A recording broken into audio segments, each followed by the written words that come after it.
جس وقت مولا کائنات کی شہادت ہوتی ہے پھر آپ کو خلیفہ بھی بنایا گیا ہے.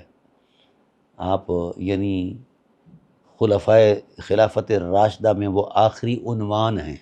خلافت راشدہ میں وہ عنوان خاص ہیں کہ جس سے آگے پھر خلافت روک دی گئی. اب کوئی اہل ہوگا تو خلیفہ بنے گا نا. ٹھیک ہے. تو اس دوران پھر جو حالات واقعات آئے، اصل میں یہ صرف خلیفہ ہی نہیں تھے، یہ الہی نظام کے نمائندہ تھے آف کورس اللہ کی طرف سے، اللہ تعالیٰ کی نعمت کی طرف سے. لیکن شومی قسمت کے امت نے ان سے فیض نہیں لیا، یہ بات اور آج تک نہیں لیا. نصیب میں نہیں ہے، نصیب میں نہیں ہے، نہ شیعہ کے نصیب میں ہے نہ سنی کے نصیب میں ہے. کیونکہ ان نفوس قدسیہ پر ایمان لانا واجب ایمانی تھا، قرآنی تھا. ہم نے ان کو بحث کا ہدف بنایا ہے، بحث کر رہے ہیں. اچھا قبلہ، مولا علی جنگیں لڑ رہے ہیں، جنگ صفین ہوتی ہے، جنگ جمل ہوتی ہے، عجیب و غریب حالات ہیں. امت جو ہے وہ اس عظیم الشان حکمران سے فیض حاصل نہیں کر رہی، الجھا دیا ہے. پھر شہادت ہو جاتی ہے. جناب امام حسن کو خلافت کیسے کنورٹ ہوتی ہے؟ دیکھیے جی، امام احمد بن حنبل علیہ رحمہ فرماتے ہیں کہ خلافت نے اہل بیت کو شرف نہیں بخشا، بلکہ خلافت کو اہل بیت نے شرف بخشا ہے. یہ امام حنبل، امام احمد بن حنبل ہمارے اہل سنت کے امام ہیں، وہ ہاں فقہ ان کا فرمان ہے. ان کا فرمان ہے. جس وقت حضرت عثمان غنی کی شہادت ہو جاتی ہے تو پھر لوگ مولا کائنات کی بارگاہ میں آ گئے. جی مولا کائنات ٹالتے رہے. ہاں، ٹھیک. پھر لوگ بضد ہو گئے اور دہلیز پر آ کر بیٹھ گئے ایسے ہی ہے. کہ امت ضائع ہونے سے بچائیے تو ہمیں شرف بیت عطا فرمائیے. مولا کائنات نے قبول فرما لیا، کیونکہ مولا کائنات کی جو جد و جہد اور ریاضت ہے نا اسلام کے قیام اور نظام میں، دستور الہی کے اس ٹائٹل میں، یہ لفظوں کے پیٹ بھی چھوٹے ہیں اور کاغذوں کے حجم بھی چھوٹے ہیں. ہم نے صرف 4 تاریخی حوالے دیکھ کر ادھر ادھر باتیں کر کے جناب والا یہ سنا دیتے ہیں، ایسا نہیں ہے. جب رسول اللہ صلی اللہ علیہ وسلم نے اپنی نبوی ولایت کو بطور حوالہ پیش کر کے ولایت علی کا اعلان کیا تھا تو یہ کائناتی اعلان ہے، یونیورسل اعلان ہے، اور قیامت تک کے لیے اعلان. غدیر میں بہرحال اب اس کے بعد ہوا یہ کہ مولا کائنات علیہ السلام نے چونکہ کفر کو بڑا لتاڑا تھا، اور خاص کر اموی لوگ تو ان کی زد میں رہے. اب یہ مد مقابل بنو امیہ آ گئے. بڑا مختصر کر رہا ہوں. دیکھیے میں سب سے پہلے الہی نظام کی چھوٹی سی بات کر دیتا ہوں کہ رسول اللہ صلی اللہ علیہ وسلم نے ارشاد فرمایا کہ جس وقت مسلمان اپنا حکمران منتخب کر لیں اور خلافت حقہ جو ہے وہ قائم ہو جائے، اب اگر کوئی اس کے حصول کے لیے دوسرا کھڑا ہوتا ہے تو وہ واجب القتل ہے. ٹھیک ہے. شرع رسول کے مطابق معاویہ اس حدیث کے ضمن میں واجب القتل تھا، جو خدائی نظام ہے، الہی نظام ہے. بے شک. ٹھیک ہے نا جی. بے شک اب یہ ہمارے مولوی ان کو اجتہاد کا برقع پہنا دیں.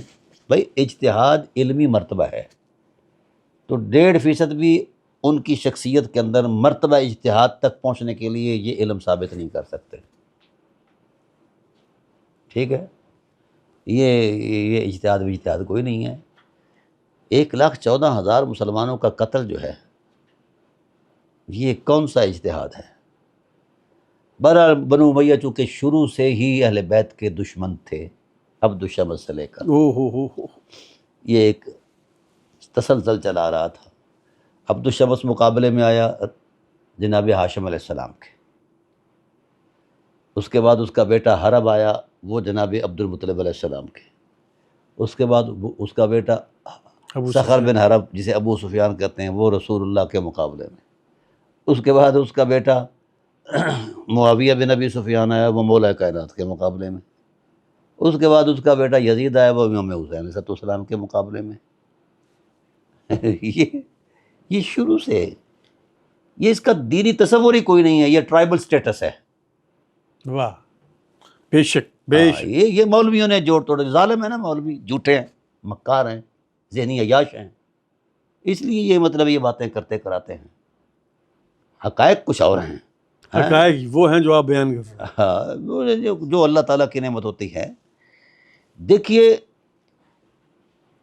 قدرت نے جس وقت کائنات کو خلقا ہے نا جی، کارخانہ کائنات کو جس وقت وجود بخشا ہے، تو اس کو ایک مربوط نظام دیا ہے۔